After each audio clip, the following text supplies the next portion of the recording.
Saudara, ruang aman bagi anak yang terusik dengan keberadaan predator anak. Mereka muncul dalam beragam rupa dan di berbagai tempat.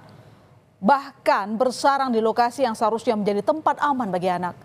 Seperti yang terjadi di kota Tangerang, Banten yang membuat masyarakat meradang, saudara. Kekerasan seksual menimpa anak-anak di panti asuhan. Saya garis bawahi lagi, panti asuhan. Tempat yang seharusnya bisa memberikan perlindungan bagi mereka yang tak dapat bersandar pada orang tua, malah justru menjadi neraka. Tragisnya, para predator anak ini ternyata adalah pemilik dan juga pengurus panti asuhan.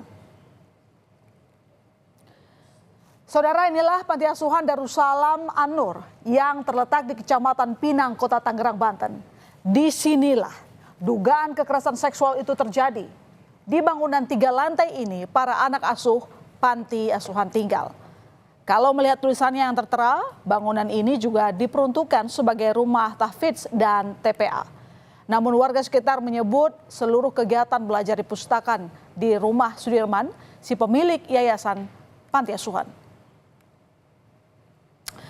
Ya, dan inilah kediaman dari Sudirman, saudara, pemilik yayasan panti asuhan Darussalam An-Nur.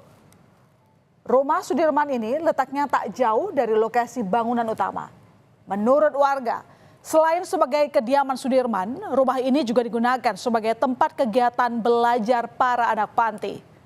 Kini, pasca terungkapnya kekerasan seksual di panti asuhan, segala aktivitas di panti dihentikan. 2 bangunan milik yayasan panti asuhan juga telah disegel untuk kepentingan penyidikan.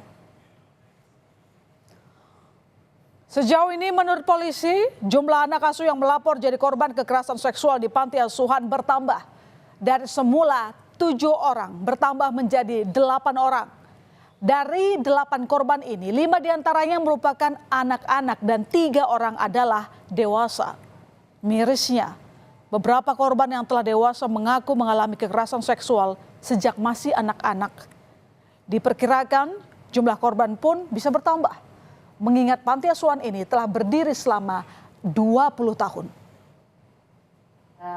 Pertama 5 korban datang ke sini, ceritain segala macam, terus sampai tambah lagi 6 akhirnya, dan 4 orang di bawah umur, yang lain sudah 18 tahun plus, 17 juga ada, tapi mereka ngaku dilecehkannya pada saat usia 11, 10.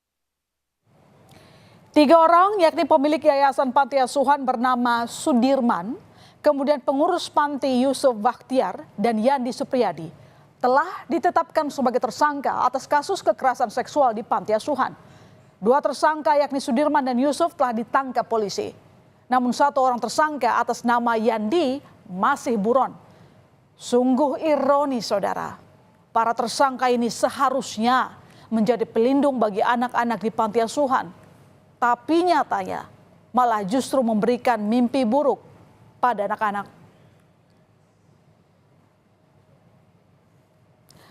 Ya saudara, ini dia wajah dari Sudirman, pemilik panti asuhan Darussalam An-Nur. Sebelum menjadi pemilik panti asuhan, Sudirman diketahui sebagai asisten artis. Sosoknya yang supel membuatnya punya banyak kenalan sehingga saat dirinya mendirikan panti asuhan, banyak publik figur bahkan pejabat mempercayakan untuk berdonasi, bahkan mengundang anak asuh di panti asuhannya untuk acara amal.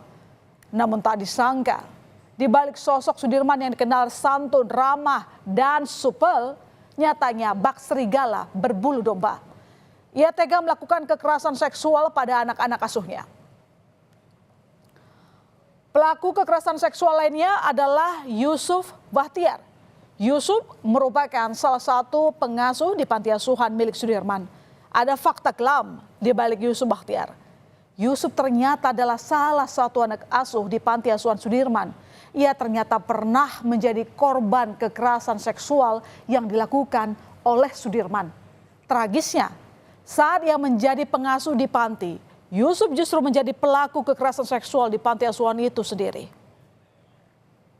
Antara 2 pelaku ini, salah satunya pernah dulu menjadi salah satu anak asuh di yayasan tersebut dan pernah menjadi korban dari ketua yayasan tersebut, sehingga sekarang menjadi pengasuh dan sekarang dia juga menjadi pelaku terhadap korban-korban yang lain. Dan pengasuh panti yang juga jadi tersangka adalah Yandi Supriyadi. Pria 28 tahun ini keberadaannya masih dicari polisi. Sebelum DPO, polisi menyebut telah melakukan pemanggilan sebanyak 2 kali kepada Yandi. Namun yang bersangkutan tidak hadir. Yandi kini telah masuk dalam daftar pencarian orang. Dalam keterangan DPO yang telah disebar polisi, tercatat jika Yandi memiliki perawakan tubuh kurus, tinggi dan berkulit putih dengan alamat terakhir di Gang Jahe Bojong, Kunciran Indah, Kecamatan Pinang, Kota Tangerang, Banten. Nah, bagi warga yang melihat ciri-ciri seperti foto ini bisa melapor ke polisi. Panti Asuhan Darussalam An-Nur, Kunciran Indah, Pinang, Kota Tangerang, Banten ternyata sudah berdiri lebih kurang 20 tahun. Namun selama 20 tahun berdiri, panti asuhan ini ternyata tidak memiliki izin beroperasi. Hal ini terungkap saat Kementerian Sosial meninjau langsung ke lokasi yayasan.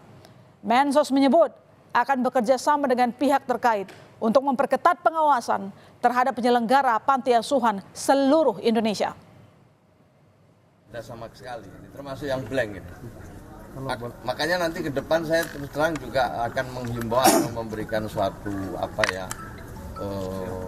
persyaratan gitu dalam rangka mendirikan panti asuhan harus mendapatkan persetujuan dari warga sekitar yang dikonsolidasi oleh RT RW. Jadi mendirikan seperti ini harus mendapat persetujuan warga sekitar.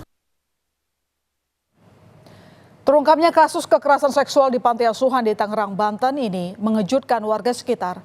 Lantaran menurut sepengamatan warga, tidak ada aktivitas yang mencurigakan di panti asuhan. Semua berjalan selayaknya aktivitas panti asuhan pada umumnya. Pengurus dan anak-anak panti juga kerap berbaur dengan warga sekitar. Kalau untuk kita mengetahui lebih dalam yayasan, itu kita nggak tahu. Kalau untuk aktivitas seperti biasa normal, ada pengajian, ada anak-anak gitu, anak-anak yang sekolah juga di luar, seperti normal aja seperti biasa. Nggak ada sama sekali mencurigakan karena mereka semua membaur ya sama masyarakat sekitar. Nggak ada yang ada timbul gelagat-gelagat yang mencurigakan kita, itu nggak ada, sama sekali nggak ada. Para penghuni masih dititipkan di rumah perlindungan Dinas Sosial guna diperiksa kesehatan fisik dan psikologis. Menurut rencana, para korban akan dipindahkan ke balai atau sentra yang dimiliki Kementerian Sosial dengan sarana dan prasarana yang memadai untuk pemulihan trauma.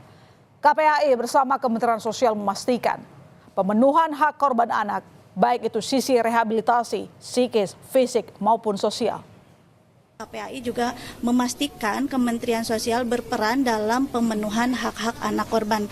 Sebetulnya di dalam Permensos itu sudah ada satu pasal ketika ada kejadian yang seperti ini, sebetulnya siapapun boleh melaporkan. Selain kepada Dinas Sosial, boleh melaporkan kepada kepolisian, kepada KPAI, kepada Komnas HAM, kepada Ombudsman ataupun lembaga-lembaga pelindungan anak lainnya.